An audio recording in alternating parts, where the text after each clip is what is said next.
preparing CT. So it's helpful to have some type of soft structure, in this case a pillow or a series of towels or pillowcases can go well. I'm gonna position the patient where they are gonna be in left rotation.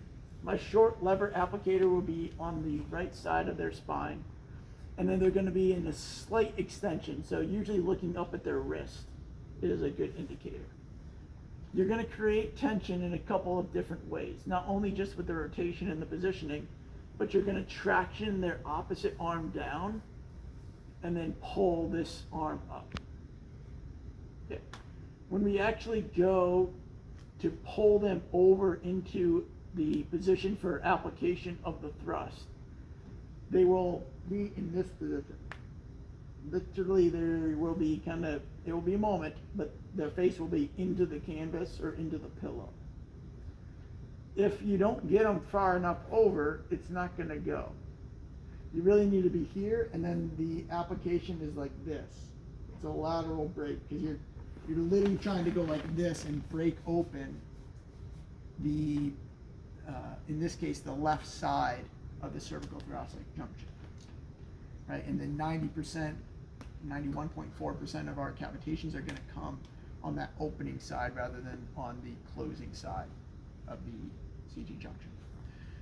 I think the other challenges that occur with this, besides for those that I've already mentioned, is that there's, at least in the momentum base, there's a little bit of movement, and with movement, it requires a little bit more coordination, a little bit more timing. Great. I'm going to ask for volunteer. Sure. So he's already like rotated, so I'm just going to sort him out so he's like straight. Going to have that there. As I mentioned, I'm going to pull this down.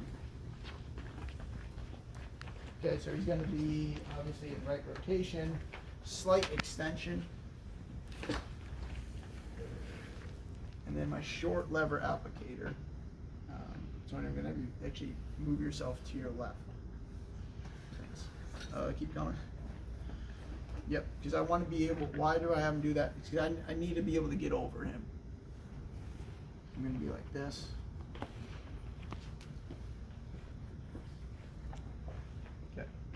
So you're going to come lateral, and you're going to, and my vector of force is going to be like this with my short lever applicator. So I'm going to come slightly below my C1. I'm going to come like down to like C2 or C3. Sorry, T2, T3. Thanks for that. Yep. And then let's talk about our long applicator, long lever, right? So it's, if I'm here on the occiput, if I'm here on the occipital lobe, it's going to be more of a rotational technique. Versus if I'm here, it's going to be more of a side bend and or lateral break. Both techniques are okay. This being said, you just need to be conscious of, if you go into a rotational moment, right, you're going to get, you risk having a big traction moment on like the brachial plexus on that opening side.